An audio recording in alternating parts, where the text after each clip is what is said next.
Hi, this is Nathan. When you apply for a graduate school, you should carefully choose the institution you are applying for. When you choose an institution, you should pay close attention to five important factors: the type of institution, institutional ranking and reputation, admissions requirements, tuition and fees, and also other issues such as location, culture, and weather. If you carefully pay attention to these five factors, you are more likely to choose the right type of institution and have a positive experience and eventually complete your degree successfully. So let's get started.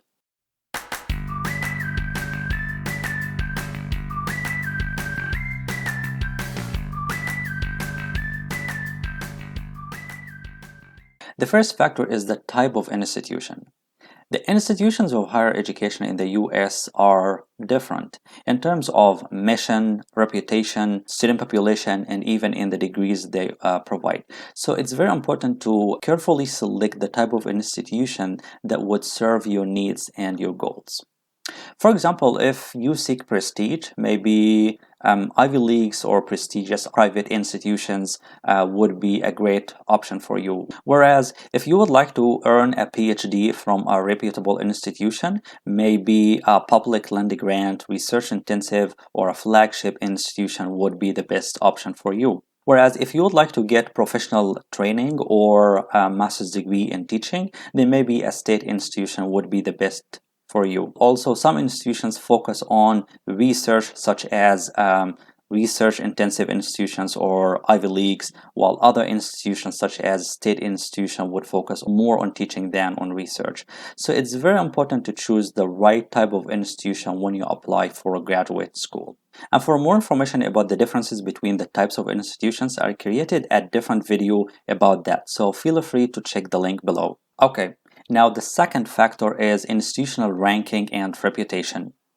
The name or brand of the institution can be crucial in helping you find a job upon graduation. Many students, including international students, use institutional ranking as a good indicator of institutional reputation. You may use a ranking agency to help you decide about the ranking or the prestige or even the reputation of an institution of higher education. For example, the US NOS graduate school ranking is a reliable source of ranking that ranks institutions based on reputation, research, and quality. In addition to this national ranking, many international students use global ranking agencies in order to rank the institutions across the world. These global ranking agencies include QS Top Universities and the THE World University Ranking. However, it's important to know that the rank of the institution overall doesn't necessarily dictate the rank or the reputation of every single program in this institution.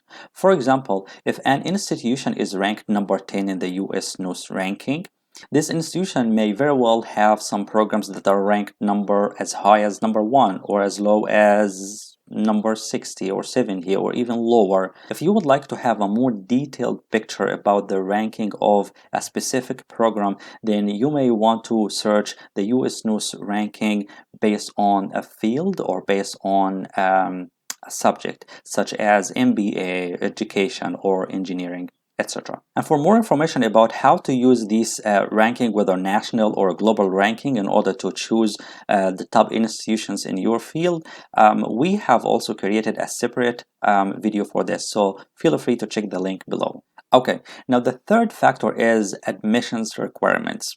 Now, some institutions are more selective than others, and when you apply for a graduate school, you would need to satisfy all the admissions requirements. Now, two of the most important requirements that you would have to meet for admissions are your GPA and test scores. If you are applying for a PhD, for example, you would have to get a minimum GPA of 3.0 from your undergraduate degree and 3.5 from your master's degree. However, some PhD programs don't necessarily require a master's degree, and in this case, admissions would depend on your GPA from your undergraduate program. In addition to GPA, graduate schools also require a certain cutoff score on test scores, such as GRE or GMAT. Most graduate schools require GRE, but the management school requires GMAT. However, the cutoff score required for admissions to graduate school varies from one school or one program to another. Some institutions more recently chose not to require GRE for admissions. So you should visit the website of the program you would like to apply for and ask them whether they require GRE or GMAT, and if so, ask them about the cutoff. In addition to these test scores, such as GRE or GMAT, which apply to all students, international students are also required to submit test scores from a language proficiency test. Many institutions accept test scores from TOEFL and or IELTS, while other institutions also more recently started to accept other test scores such as PTE or Cambridge C1 Advanced exam. To be in good shape, you would need to get a score of 100 on TOEFL or a band score of 7 on IELTS. You should visit the website of the program or the institution you would like to apply for and ask them what test and which score are required. However, it's important to note that the Office of Graduate Admissions sets admissions criteria for admission to the institution overall, but the individual programs sometimes set different cutoffs for admissions. If this is the case, programs usually require higher test scores than those required by the Office of Graduate Admissions. Therefore, meeting graduate admissions of the institution overall doesn't necessarily mean that you are meeting or satisfying the admission requirements of the specific program that you are applying for. However, the other way around is true. If you meet the admissions requirement of your program, you are more likely to be satisfying the admissions requirement of the institution overall. So you should visit the website of the specific program that you would like to apply for and ask them about which test scores are required, and ask them about the cutoffs. Okay, now factor number 4, it's tuition and fees. Now, the cost of attending an institution of higher education in the US is really increasing, and many students cannot fully or sometimes even partially afford full tuition and fees. Therefore, when you choose a graduate school, it's very important that you determine the tuition and fees of the institution and weigh this against your budget. And when you do this, you should also consider other life expenses while attending school, such as, room and board, books, transport, clothes, and others. These usually add a significant proportion to your expenses. Now, if you are on a tight budget, it might be wise to apply for an institution of higher education in your state, because states usually offer subsidized yet expensive education to their citizens. However, many institutions compete for high quality students across the states, across the country. So if you have high test scores, you may very well receive a grant or a scholarship from other institutions outside your state.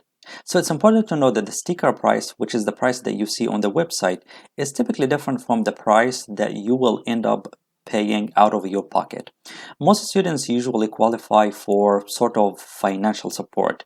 Most of the graduate students actually qualify for assistantships or grants or scholarships. So don't be discouraged by the high sticker price on the website. Communicate with your program or the Office of Graduate Studies and ask them about what type of financial aid or financial support available. Now, if you are applying for a PhD program, you deserve to receive an assistantship, whether research, teaching, or administrative assistantship. Because the PhD program is typically 5 years, you are not recommended to start your program if you haven't received any form of financial support, such as a scholarship or an assistantship, unless you are well off and are able to fully afford your tuition and fees. Now, international students are not eligible for federal aid, which is offered by the federal government to students who are US citizens and permanent resident. However, international students do qualify for institutional aid. Many graduate students, especially PhD students, actually receive assistantships such as teaching or research assistantships, which allows them to co-teach or conduct research with their supervisors. International students who receive an assistantship can legally work 20 hours per week, but if you receive a scholarship, you are not required to work in return. So communicate with your program or your department and ask them about institutional aid or departmental scholarships or assistantships available for international students. Okay, now number 5, location, culture, and weather. Since you are going to live around your campus for almost 5 years if you are a PhD student, or roughly 2 years if you are a master's student, it makes sense that you should make sure that you are compatible with the location of your institution. So some institutions are located in urban big cities such as Stanford, UCLA, or New York University. Other institutions are located in rural or small towns, such as Indiana University, Bloomington, University of Missouri, Columbia, or University of Mississippi. While small towns could be really encouraging to focus on your studies, sometimes they could be a little bit more boring or too quiet for students who are used to living in big cities and exciting places. There are also some cultural differences between the two coasts, the West and the East Coast in the US. So generally speaking, life in the East Coast is a little bit more fast-paced, and people are more focused and tend to be a little bit more serious. Whereas people in the West Coast, generally speaking, are a little bit more laid back, flaky, or less serious. People in the East Coast would give you serious feedback when you need it. In the West Coast, probably they would tend to be as nice as possible. So maybe you want to consider these differences between the two coasts when you apply for an institution in the US. The weather is also another important factor that you need to consider when you apply for graduate school. Some institutions locate in regions with really hot summers, such as in the South and the West Coast, and this may include Texas, Arizona, New Mexico, and California. While other institutions may locate in regions with snowy, freezing winters. So if you like cold, snowy weather, you may consider applying for institutions in some states in the Midwest or the East Coast. In some states such as Missouri, Illinois, Indiana, New York, Virginia, Massachusetts, and Pennsylvania, just to name a few. So overall, if you consider all these 5 factors, you are more likely to get accepted to the institution because of the fit between you and the institution. The fit is very important because it helps you persist and complete your program successfully. That is, if you apply to the right type of institution that fits you, your needs, and your goals, and you receive financial aid or institutional aid from this institution, and you like the location, culture, and weather, then you are more likely to have a great positive experience in this institution. All right, that's all. I hope the content of this video was helpful. Please don't forget to subscribe to our channel and hit the bell so that you will be notified when we release the next videos. And if you have any questions, leave them below and we'll do our best to answer all your questions. Well, that's all. Thank you so much, and we'll see you next video. Bye bye.